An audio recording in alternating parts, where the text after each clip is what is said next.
Michael, how long have you been vegan, and how long have you been raw vegan, and what were those transitions like? Well, to kind of give a real fast summary, I started eliminating what I would consider unhealthy foods at the age of 16. I just cut out red meat, didn't eat red meat for a couple of years, and I cut out chicken and fish, let's say, in my early 20s.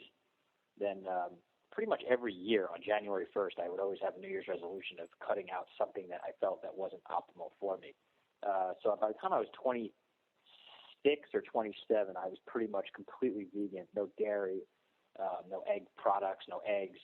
I was just basically eating cooked vegan diet at the age of 27.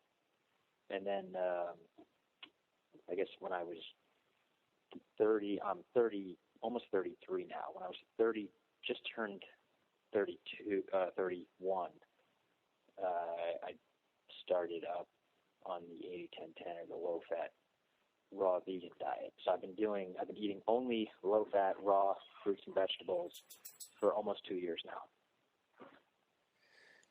And you told me before we started here that you've tried many different diets and variations on diets.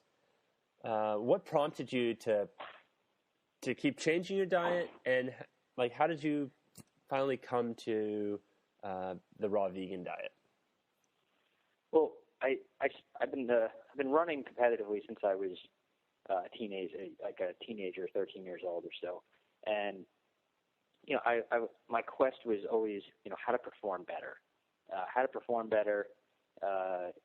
I thought came down to diet, and then I figured out that it's not just diet, it's not just your training, it's diet, it's training, it's rest. The only way to get better is to do absolutely nothing. Rest is very important too. So there's a lot of factors. And one of the things I figured out with lots of trial and error is that body weight or fat composition was really a huge factor in performance. From in a hot environment, if you have higher body fat, you're not going to be able to cool nearly as well as the next guy. I mean, just talking about physics, something that weighs less uses less energy and has less resistance to go faster. So most people think doing really hard workouts is the only way to get better. I usually don't do a hard workout. I wouldn't do a hard workout until I was down to a certain body weight. So the only way I was able to really get down to what I would consider a very good body weight or low body fat composition, eating my cooked diet, was basically do a calorie-restricted diet. And that does make you lose weight. You will lose body fat if you don't eat, if you physically just cut your calories down. And a lot of people have had success on Atkins, and I did a vegetable protein Atkins diet for a number of months, where I would just basically drink vegetable protein shakes.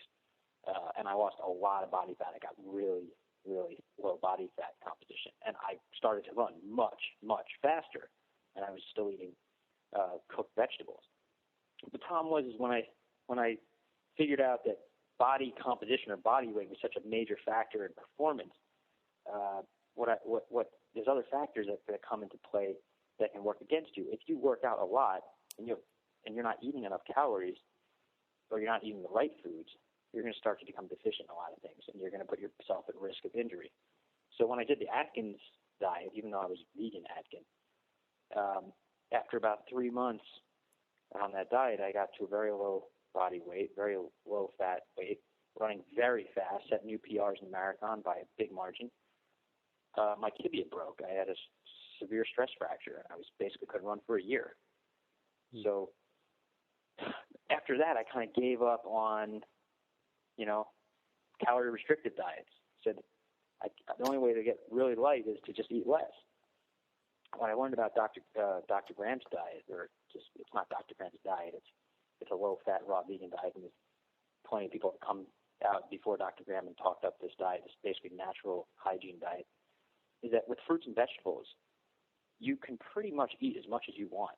You can eat a lot of calories, and you're not going to put on body fat, not in any type of way that you will with cooked foods. And you don't have the food addictions when you eat a low-fat, raw vegan diet. When you eat just fruits and vegetables, your taste buds change. There's all these physiological and emotional adaptations that take place. you're in control of yourself completely. I've not run into any kind of issues with stress fractures, any type of injuries at all, and I'm not eating a calorie-restricted diet ever. On the contrary, I eat so much, it's almost freakish. And that's part of the diet. If you're an athlete, you're an elite athlete, you can maintain very low body fat while still eating a tremendous amount of calories and being satisfied, and maintain a very low body weight or body fat composition. So now I've set all new PRs well beyond my vegan Atkins diet routine, and I am not injured ever. I haven't been injured. I haven't been sick. I haven't had a cold. I have no mucus. I mean, there's just the benefits are just incredibly long and vast, and they just keep getting better and better. I thought I had reached or experienced all the benefits within the first 2 or 3 months, but now, after almost 2 years, I'm new and improved things are happening to me all the time. It's a diet that it blows me away that this is not mainstream in high elite athletics, that more people aren't doing this. And I think the only reason more people aren't doing this is because people have psychological and emotional food addictions that they cannot give up on. And so that's the major challenge in this diet that people really have to come to terms with if they're going to do it seriously. And what might